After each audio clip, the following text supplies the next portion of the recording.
Magandang araw po muli sa inyong lahat.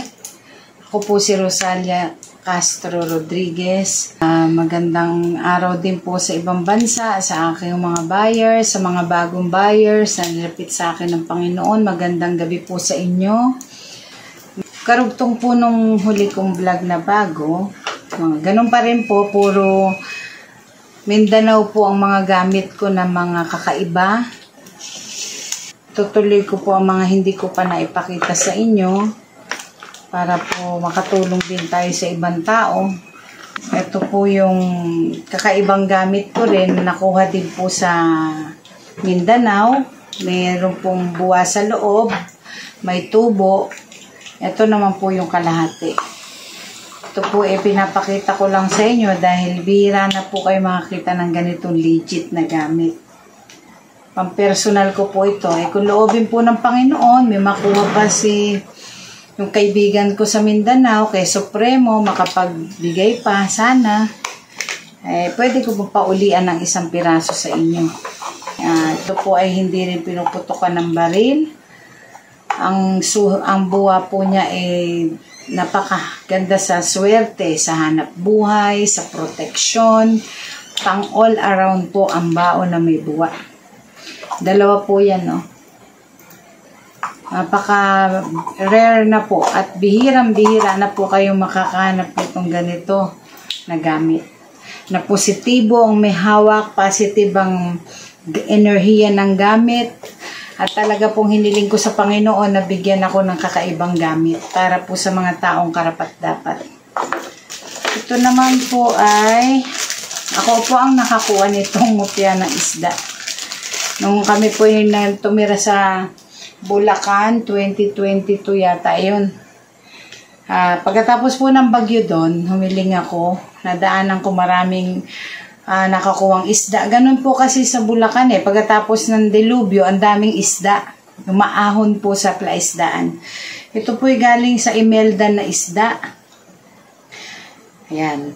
Sa mismong laman po niya yan, nakuha ko. Okay na po siya. Amoy daing pa rin. Napakalakas po ng gabay niyan. Ito naman po sa bangos. Ako po lahat nakakuha niyan. Sa magkakagusto po, pwede kong paulian isa sa dito. Pero ito na lang po pala. Yung bangos po nag-iisa pang personal ko. Ito po, 2 piraso po itong sa Imelda. Yung isa pwede ko pong paulian sa inyo. Napakaganda po niyan sa kabuhayan. Sa negosyo, sa kabuhayan, gabay sa buhay. Positibo po at talagang makakatulong sa kabuhayan po niyo. Ito pa po isa naman na kakaiba. Nag-iisa din po ito. Hindi ko lang alam kung papaulian ko pero pang personal ko po ito. Ayan po. Cobra. Ulo po ng cobra. Mutya ng ulo ng cobra. Napakahusay po nito sa hanap buhay. Swerte sa lahat ng kabuhayan. Alam po ito ng mga Chinese, may books po tungkol sa ahas, sa mga pampaswerte yan. Galing po yan ng Mindanao.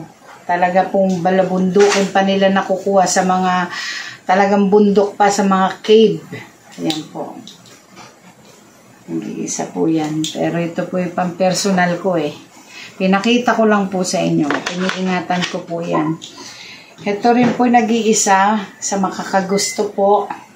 Linta po na puti. Ayan. Mindanao rin po yan. Napakaganda din po yan. Sa protection, sa kabal. Maganda rin po ito sa swerte sa hanap buhay. At the same time, meron po kayong kabal. Ayan. Mutya po na puti na linta. Ito naman po ay bunga ng Siete Virtudes na dignum. Kaya po yan. Nag-iisa lang po yan, Mindanao din po. Maganda yan sa protection, sa bala, sa gamutan, pang ano po ito sa mga negatibo, pantaboy. Maganda po yung gamit. Pwede nyo sa sasakyan, pwede nyo ikuwintas. So, yan po ang mga kakaiba nating gamit. Ito rin po ay nag-iisang niyog din po ito na nakuha. Niyog po siya na libon. Ganyan po siya, bihira po, napakaliit niya. Libon, kalug pa. Kalug po yan, kalug.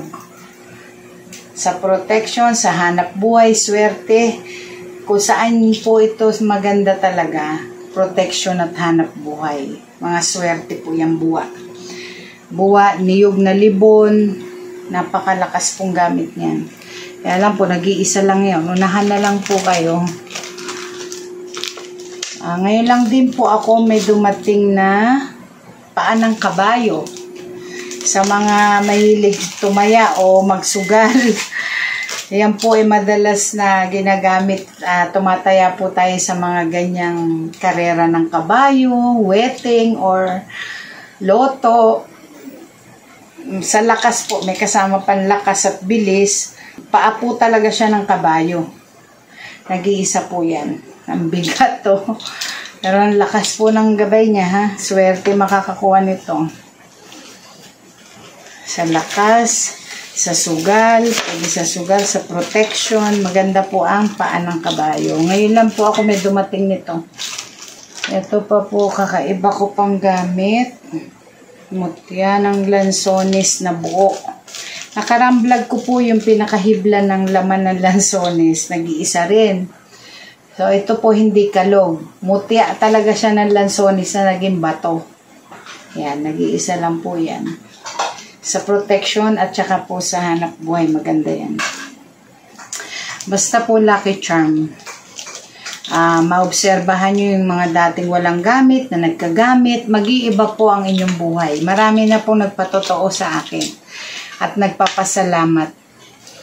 Nakatulong po tayo, nakatulong din kayo sa mga supplier ko sa Mindanao. Dati po sa Mindoro, no, may magaganda pa pong gamit. Sa ngayon po, wala pa sila nakukuha eh. So, dito po ako nagko-concentrate sa Mindanao. Tsaka maayos po yung tao na kaibigan ko. Walang negatibo. Hindi po kasi komot, may maraming nag-aalok sa akin ng mga mutya.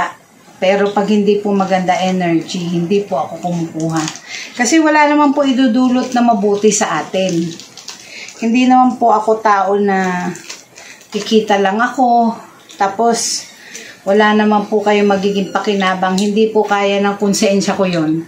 Kami po noon pa, kahit sa mister ko, patas po ang laban. Pinaghihirapan nyo po ang pera, pinaghihirapan din po ng mga taong tagakuha nito. Buhay at dugot pawis. Ako naman po, inaalagaan ko rin ang pangalan ko. Nabubuhay lang kami ng anong biyaya ng Panginoon sa aking mga anak. Malaking biyaya na po yun. Kaya masaya po ako nakakatulong sa inyo, nakakatulong tayo sa mga kababayan nating nasa Mindanao.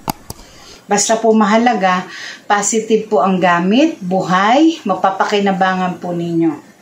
Ito po'y nag-iisa na. Ito po'y nakuha sa loob ng kawayan.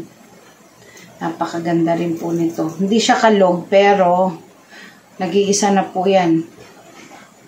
Sa loob po ng kawayan nakuha yan. Maganda po yan ng kawayan kasi ay bumagyo, umulan. Ano mang weather po ang kawayan, parati siyang tumatayo. Bumagyo siya ba, gaganon siya konti, di po ba? Yung mahahabang kawayan. Pero unti-unti babangon siya. Sa kabuhayan po ito maganda, swerte sa kabuhayan. Sa hanap buhay at kabuhayan. Swerte po ang mutya ng kawayan. Meron din po ako sa belt ko. Hiniingatan ko. Ito pa po isa na mutya po ng luya. Galing po ng Mindanao din. Yan po. Luya talaga siya. Oh. Sa protection, sa kalusugan, maganda po ang luya. Napaka ganda po niyan sa ating gabay sa buhay. Meron din po ako ditong isang piraso na mutya ng saging na nakuha po sa loob ng puso ng saging. Ayan. Nag-iisa po yan.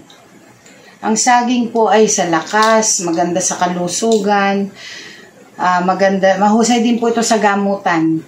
Yung mga masasakit ang tiyan, magagamit nyo po ito sa gamutan. At the same time po, mayroon pa po siyang protection. Basta po mutya yan. Mutya ng saging. Ito po ay kakaiba rin na kidlat. Yan po. Brown, nagba-brown po siya. Yan.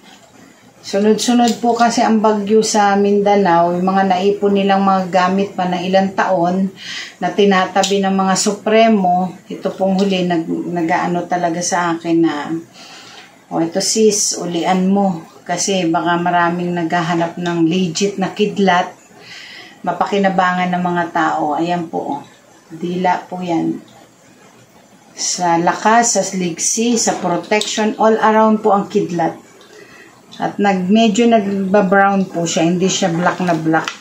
Ito po yung isang black na black. Ayan, magnetic po yan. Hindi ko lang makita yung magnet ko eh. Hindi ko na ma-demo sa inyo. Ayan. Ito po ay nakuha sa puno ng, yung pong niyog na yun mababa, yung tinamaan. Na-picturean po niya eh. Na-save ko naman. Ayan po. Meron pong nakuha sa baliti na kidlat. Ito naman sa niyog na mababa na tinamaan po ng kidlat. Yan. Napakagaganda po ng gamit. Kidlat all around. Lakas, ligsi. Dagdag protection po talaga siya all around. Ano? Ang kidlat po. Kapili po kayo. Ilang piraso din po ito. Ito naman po ay pinaliputan ng, ano ba to? Andun po sa record eh. Sinag-araw. Sa pakiwari ko po ito talaga eh, kakaiba. Kaya po pumalupot yung kanyang ugat. Yan. Swerte po ito sa gamutan. Sa gamutan, sa gabay sa buhay. Ayan po. Kakaiba po siyang bato. May taglay po ito ha. Kaya nga po ito pinaliputan ng tawag nito sinag-araw. Para siyang kahoy na naging kahoy na naging bato na kahanay po ng dignum. Yun po ang kanyang quality. Pati sa lakas po ng enerhiya niya, napakaganda. Kakaiba po siya eh. Ayan. So, ito po ay mga ilang piraso. 10 o mahigit 10 na po ito. May mapili po kayo. Lahat po yan ay malaking maitutulong sa inyong kabuhayan. At makapili po kayo ng mga kakaibang gamit. Sa mga buyers ko po na bago, datihan, shout out po sa inyong lahat at patuloy ako nagpapasalamat. At sinasama ko po kayo sa aking mga panalangin. Muli po, marami pong salamat sa inyong suporta at sa pakikiisa. Patuloy po tayong manalangin sa Panginoon na bigyan pa tayo ng magandang panahon. At ingatan po tayong lahat saan man dako tayo maparoon. Marami pong salamat. Ad mahorem de gloriam. Ibarike kayo huwa bihishmareka. Ya area huwa panabaleka, bikuneka, Ishaya huwa panabaleka, Biyashem leka shalom, Croc Sante Pater Benedicte. Amen.